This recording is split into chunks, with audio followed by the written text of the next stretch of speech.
అత్యంత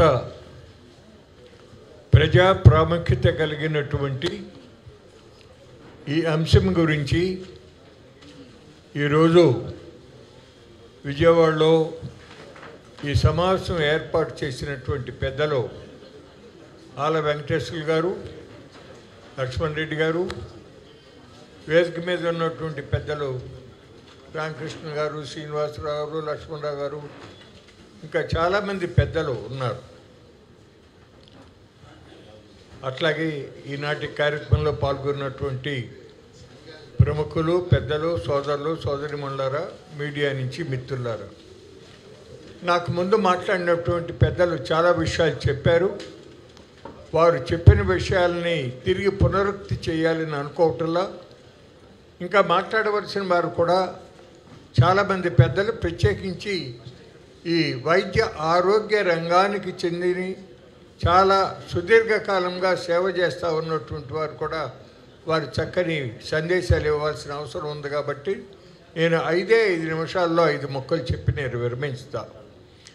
ముందుగా మొట్టమొదటిగా అసలు ఈ విధంగా కిందటి ప్రభుత్వం తాను తంటాలు పడి కేంద్ర ప్రభుత్వం దగ్గర మాట్లాడి ఒక 17 మెడికల్ కాలేజీలకు పర్మిషన్ తీసుకొచ్చి ఒక 5 కాలేజీలకి భవనాలు పూర్తి చేసి అవి ఆల్రెడీ నడుస్తూ ఉండగా, ఇంకా కొన్ని వివిధ దశల్లో ఉండగా, ఇప్పుడు పీపీపీ పద్ధతిలో 10 మెడికల్ కాలేజీలు ఇవ్వటం అనేటటువంటిది ఎంత మాత్రమో కూడా సమర్థనీయం కాదు.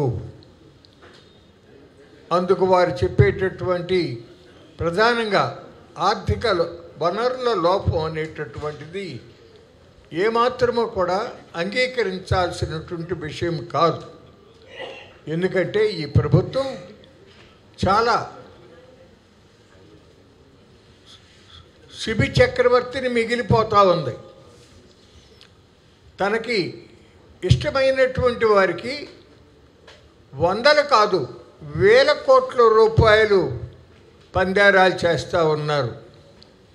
ఇంతకుముందు మన తులసిరెడ్డి గారు మాట్లాడుతూ ఈ మెడికల్ కాలేజీలకు ఇస్తూ ఉన్నటువంటి భూముల విలువ గురించి కొంత చెప్పారు. కానీ మీరు చాలామందికి తెలిసిందో లేదో, విశాఖపట్నంలో దాదాపు 900 కోట్ల రూపాయలు విలువ చేసే 21 ఎకరాల భూములను 99 పైసలకే 3 సంస్థలకి ఉదారంగా ఇచ్చినటువంటి పరిస్థితి జరిగిందని మీకు మనవి చేస్తూ ఉన్నా. చాలా ఆశ్చర్యపోతారు. జగన్మోహన్ రెడ్డి గారి ప్రభుత్వంలో అతను చేసినటువంటి వాటిని ఇప్పుడు ఈ ప్రభుత్వం కూడా తత్తిమా వాటినన్నింటినీ కంటిన్యూ చేస్తూ ఉంది. జగన్మోహన్ రెడ్డి గారి ప్రభుత్వంలో అడ్డగోలుగా ట్రాన్స్ఫార్మర్లు, స్మార్ట్ మీటర్లు, వాటిపైన చాలా ఎక్కువ రేట్లు వేసుకుని 1000 కోట్ల రూపాయలు ఫ్రాడ్ జరిగింది అని చెప్పి పయ్యావుల కేశవ్ గారు, నాకు ముందు మాట్లాడిన సిపిఐ రామకృష్ణ గారు హైకోర్టులో దావా వేసిన వాళ్ళ దగ్గర నుంచి ఆ డబ్బు రాబట్టడానికి ప్రయత్నం చేయాల. ఇప్పుడు మళ్ళీ అదే సమస్యలకి మళ్ళీ అదే కాంట్రాక్టులు కంటిన్యూ చేస్తూ ఉన్న పరిస్థితి. కానీ అట్లాగే వారికి చాలా అనుకూలమైన అతి సన్నిహితమైన వ్యక్తులకి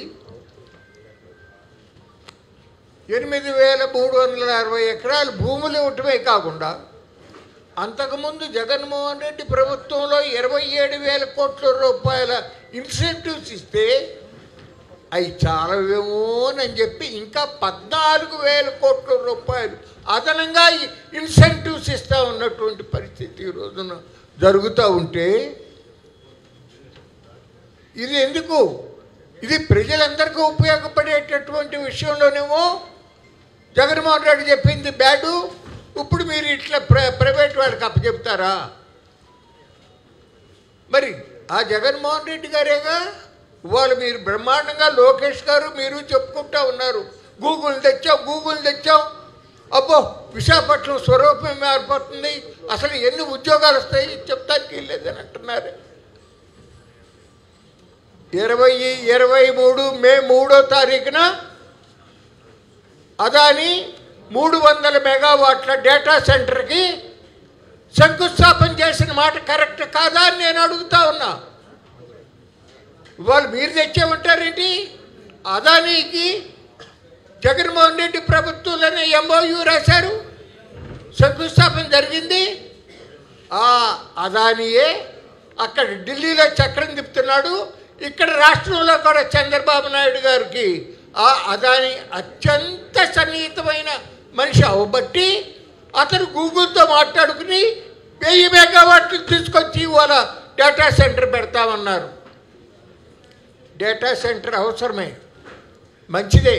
ఆర్టిఫిషియల్ ఇంటెలిజెన్స్ ఈరోజు చాలా ప్రాముఖ్యత ఉంది, అనేక రంగాలలో దాని ఆవశ్యకత ఉంది. అయితే దానిలో ఉన్న ఇబ్బంది ఏంటంటే ఆ డేటా సెంటర్ వచ్చిన చోట చాలా కరెంట్ అవసరమవుతుంది. అక్కడ ఉన్న ఇన్ఫ్రాస్ట్రక్చర్ని చల్లబరుస్తాం కోసం అని చెప్పి లక్షలు మిలియన్ల గ్యాలన్ల మంచి చల్లటి నీరు ఇవ్వాల్సినటువంటి అవసరం వస్తుంది.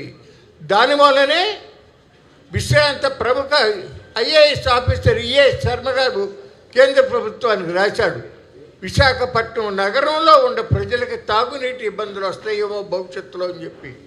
రాకుండా ఉండాలి అంటే సముద్రపు నీరుని డీసాలినేషన్ ప్లాంట్ పెట్టి నీరు తీసుకోవచ్చు. వాటన్నిటికీ కూడా వేల కోట్ల రూపాయలు ఖర్చు అయ్యేటటువంటి పరిస్థితి ఉంటే వాటన్నిటికీనేమో అప్పులు కూడా చేసి తీసుకొచ్చి ఇస్తారా?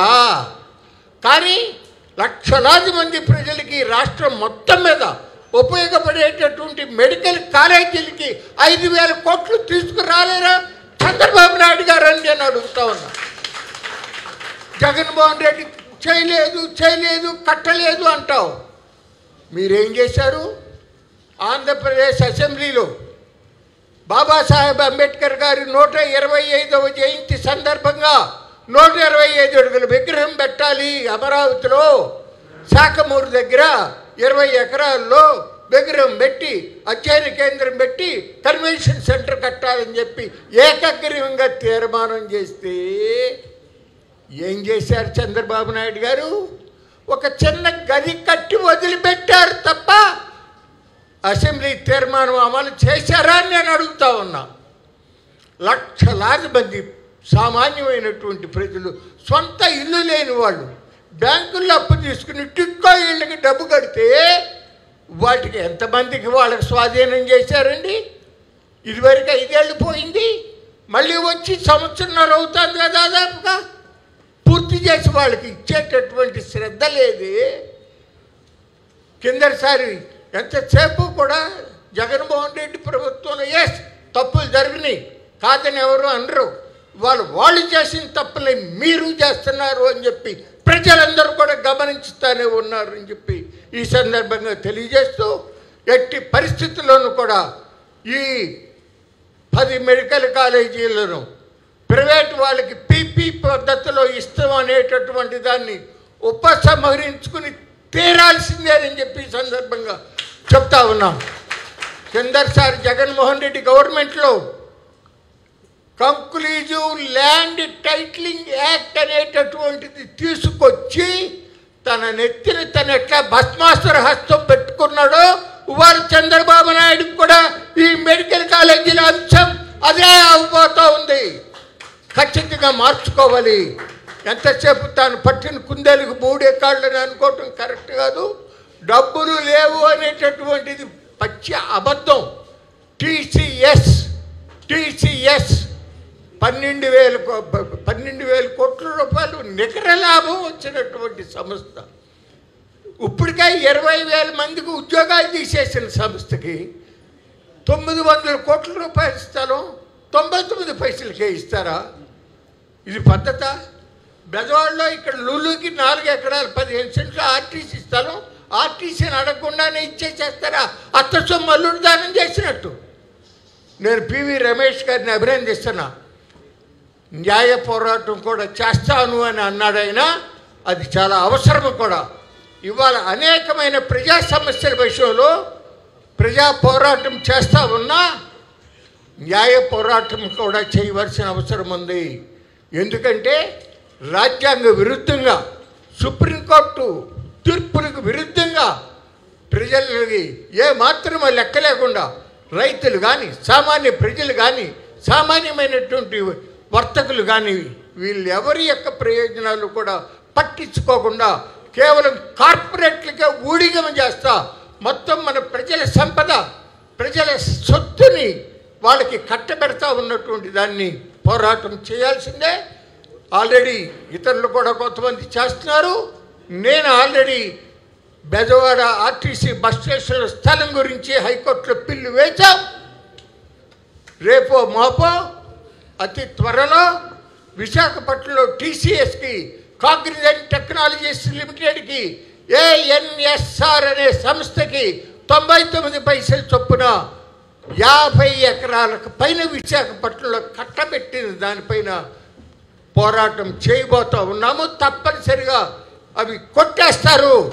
అట్లాగే దీని విషయంలో కూడా రమేష్ గారు ఖచ్చితంగా మీరు సక్సెస్ కావాలని నేను ఆశిస్తూ ప్రజా పోరాటం ముందు ఎవరైనా తల వంచవలసిందే అని చంద్రబాబు నాయుడు గారికి హెచ్చరిక చేస్తూ ఆ జీవో నెంబర్ 590 ఉపసంహరించుకోవాలని మరొక్కసారి మీ ద్వారా అందరి ద్వారా విజ్ఞప్తి చేస్తూ సెలవు తీసుకుంటాను. నమస్కారం.